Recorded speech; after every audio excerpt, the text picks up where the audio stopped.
ये बिल का मकसद सिर्फ मुसलमानों को जलील और रुसवा करना है, तो मैं गांधी की तरह इस कानून को फाड़ता हूं। 5 साल के लिए मुसलमान। मैं किरण रिजिजू से पूछना चाहता हूं, सर दाढ़ी रखे तो मुसलमान प्रैक्टिसिंग है या क्लीन शेव आपकी तरह है? तो बताइए हमको प्रैक्टिसिंग क्या होगा? अच्छा, किसी को पकड़ के मॉब लिंच कर दिया और बोले कि जेएसआर का नारा लगाया, और वो जेएसआर का नारा लगाया तो क्या मुसलमान रहेगा? नहीं रहेगा। या फिर देश के प्रधानमंत्री ने कहा था कपड़े देखकर पहचानो, तो क्या कपड़े देखकर आप कह देंगे? अच्छा, अगर कोई क्रिश्चियन हिंदू धर्म कबूल करता है तो क्या वो मंदिर को नहीं दे सकता प्रॉपर्टी? फिर भारत के संविधान में आर्टिकल 300 क्यों है सर? मोहिबुल्लाह साहब जिस मस्जिद के इमाम है, पार्लियामेंट के सामने मस्जिद है सर, 123 प्रॉपर्टीज में मस्जिद है, डिस्प्यूट चल रहा है।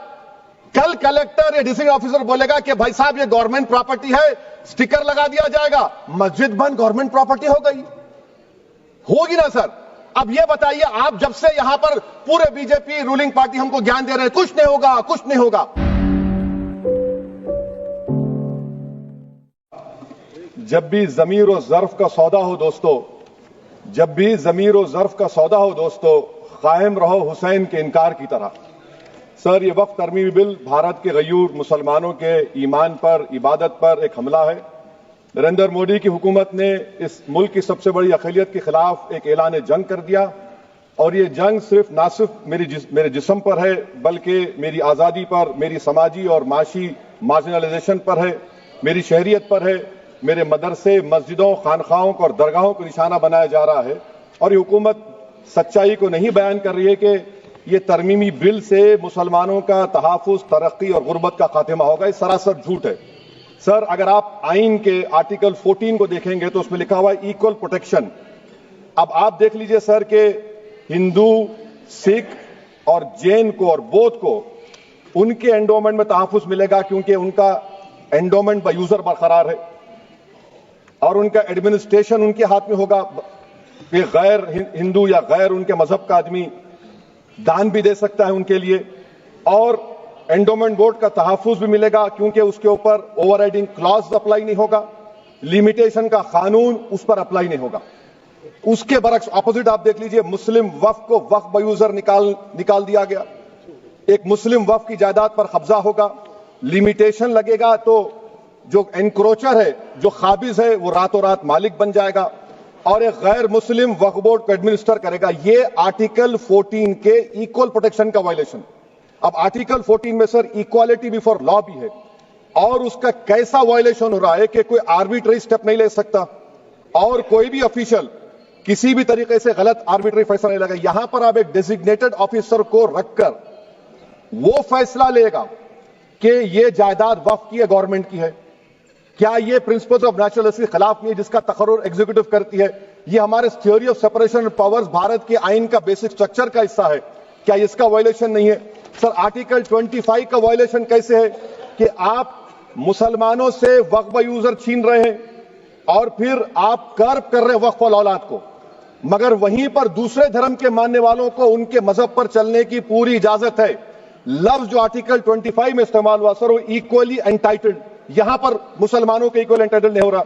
अभी हम गृह मंत्री का, वजीर दाखिला का यहां पर उनका हमने तकरीर सुनी, यहां पर वो ये कहते हैं, वजीर दाखिला, शायद वो कटमुल्ला की जबान ना कह दे, वजीर दाखिला कहने पर वजीर दाखिला ने अपने बयान में कहा कि बोर्ड और काउंसिल जो होगा वो माने वक्फ इस्लाम से अलग है।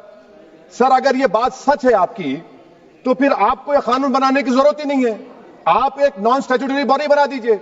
ये जो कानून बन रहा है ना सर, ये आर्टिकल 26 इसका सोर्स है, और आर्टिकल 26 जब इसका सोर्स है तो आर्टिकल 26 का A, B, C, D क्या कहता है कि रिलीजियस डिनोमिनेशन को अपने मजहब के अफेयर्स खुद चलाना, मूवेबल इमूवेबल प्रॉपर्टी को लेना और एडमिनिस्टर करना।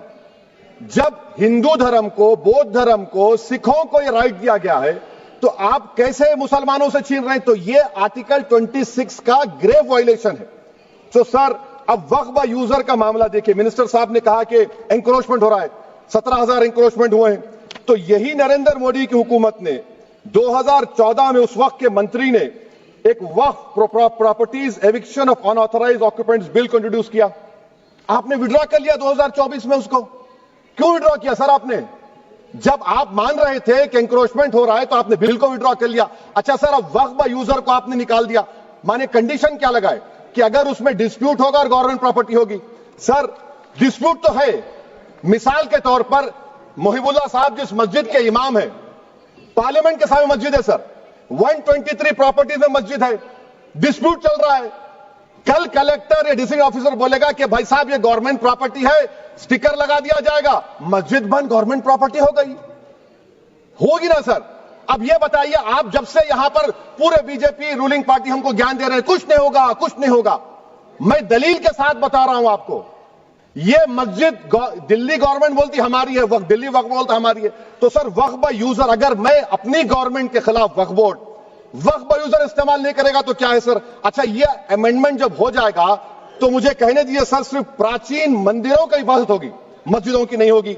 अब सर आप आ जाइए, अगर डिस्प्यूट मेरा एंशिएंट मॉन्यूमेंट से वक्फ का एक मिसाल दे रहा हूं, दिल्ली में 172 वक्फ प्रॉपर्टीज एएसआई कंट्रोल में है, मैं तो हार ही गया वो, क्योंकि मेरे पास डॉक्यूमेंट नहीं है। आप कह रहे हैं कि डॉक्यूमेंट चढ़ाओ, अगर मेरा गवर्नमेंट से डिस्प्यूट चल रहा है मैं तो क्लेम ही नहीं कर सकता, क्योंकि आप जज बनेंगे, आप ही फैसला करेंगे, और जब तक आप फैसला नहीं करते वो वक्फ की प्रॉपर्टी नहीं होगी, वो प्रोविजन डाल दिया आपने।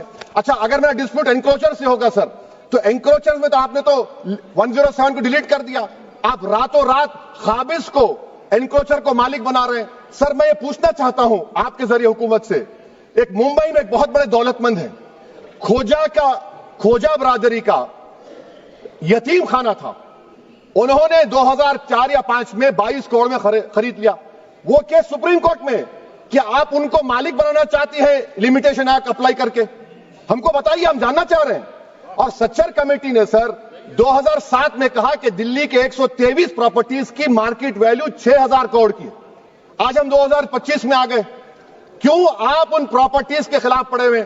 1976 में उस वक्त के वजीर आजम इंदिरा गांधी लेटर लिखा, इसको आप दे दीजिए, मगर आप उसको मानने को तैयार नहीं है। तो सर और एक जो झूठ फैलाया जा रहा है, management empowerment efficient development, sir this bill takes any management from the hands of Muslims, disempowers the waqf in comparison to any other stakeholder, takes away the efficiency of administration and hampers development.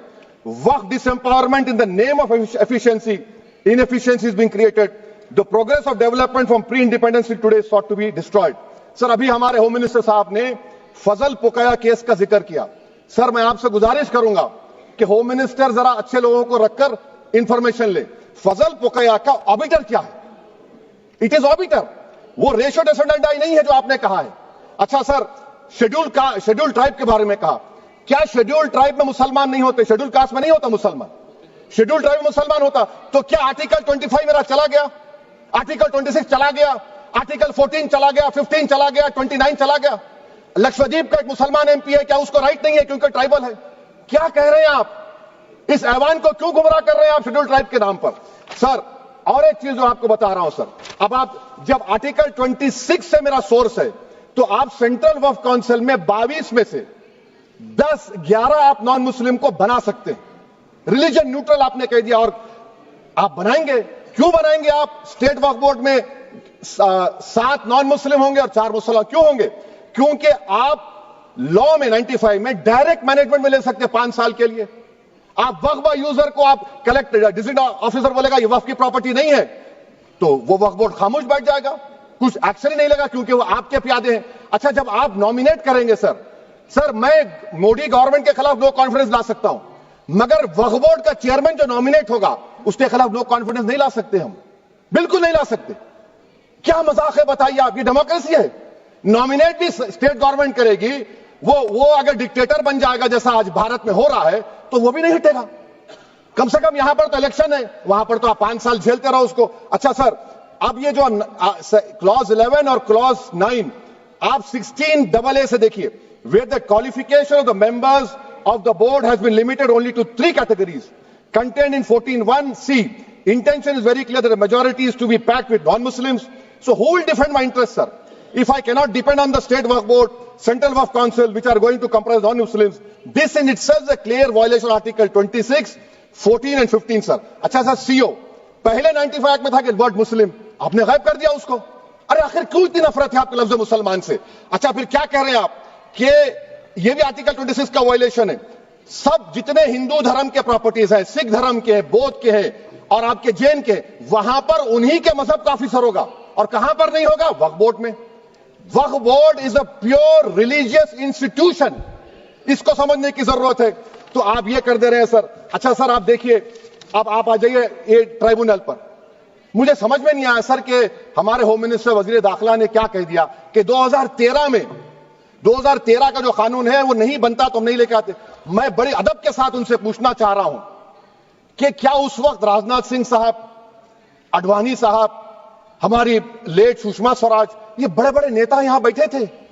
आपने unanimous उस कानून को पास करवा दिया। कीर्ति आजाद थे उस वक्त, अब यहां बैठे हैं वो टीएमसी में। तो क्या आप गलत थे या वो गलत थे? हमको बता दीजिए, आप बता दीजिए। क्योंकि अगर आडवाणी आपके लिए बहुत बड़ा नेता है, मेरे लिए नहीं हो सकते, आपके लिए आपने पद्मश्री दिया उनको। मोहतरमा सुषमा स्वराज की जबरदस्त तकारीर का मैं कायल हूं, वो बैठकर उस 2013 को यूनानिमस पास कर दिए। मुझे कंफ्यूजन है कि क्या अमित शाह, नरेंद्र मोदी बड़े हैं या आडवाणी बड़े हैं? आपके लिए आप तय कर लीजिए। अच्छा सर, आपके tribunal sir, railway Clements tribunal, NGT tribunal, income tax, वैसे 14-15 ट्राइब्यूनल, हिंदू एंडोमेंट का ट्राइब्यूनल, सबका अपील नहीं होती, रिव्यू होता है। गृह मंत्री सरकार कह रही है कि नहीं, रोक दिए, रोक लगा। कैसे रोक लगाते हैं? रिव्यू और अपील में तो फर्क होता है ना सर।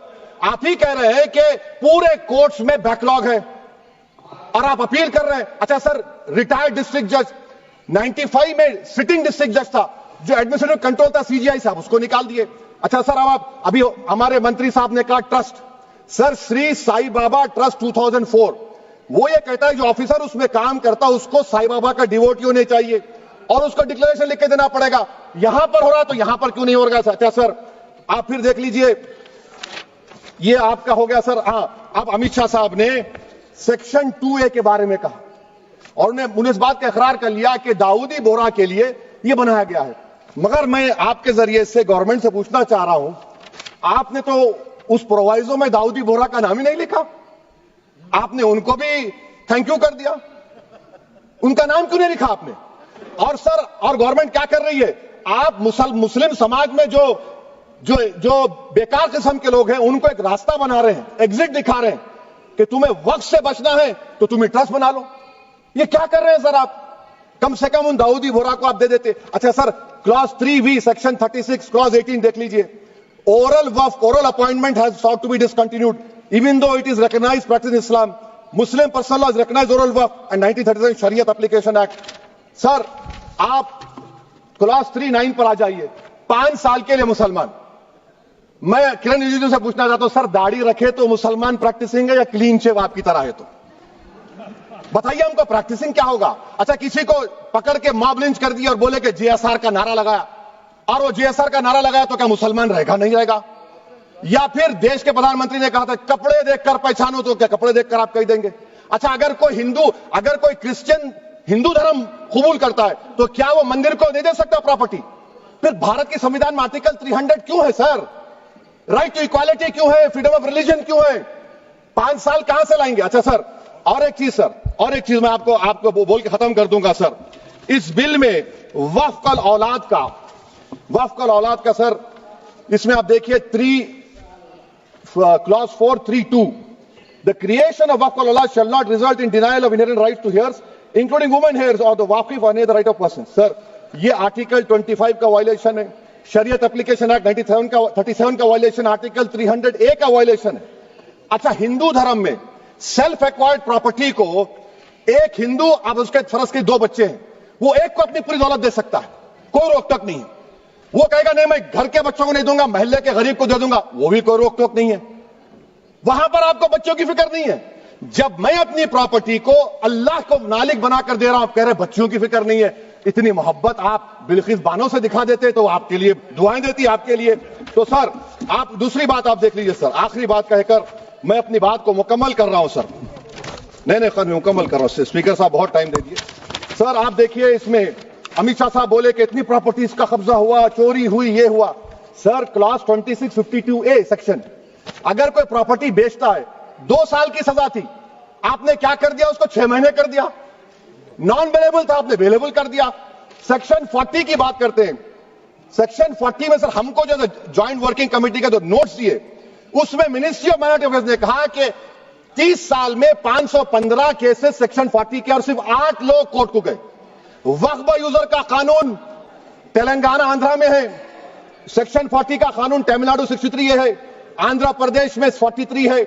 और सर आप डायरेक्शन दे रहे हैं, अच्छा क्लॉज 4218 भी देखिए सर, आप रूल बना रहे हैं, कोऑपरेटिव फेडरलिज्म के खिलाफ है, इतना रूल बना रहे हैं। और आखिर में सर मैं आपको बताना चाह रहा हूं स्पीकर साहब, ये बिल का मकसद सिर्फ मुसलमानों को जलील और रुस्वा करना है, मुसलमानों को दूसरे दर्जे का शहरी बनाने का इनका मकसद है।